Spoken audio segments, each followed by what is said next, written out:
કે સમાધિના જેમણે પણ દર્શન કરવા હોય તો દરેક શાંતિથી દર્શન કરી અને પાછળ જતા રહેજો તો પાછળ વાળાને બધાને સમાધિના દર્શન કરવા મળે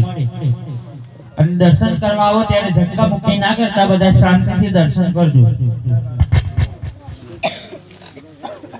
બધા કર લે દર્શન ફરી કર્યા ધક્કા મારા દર્શન કરીએ પાડું નહીં બેટા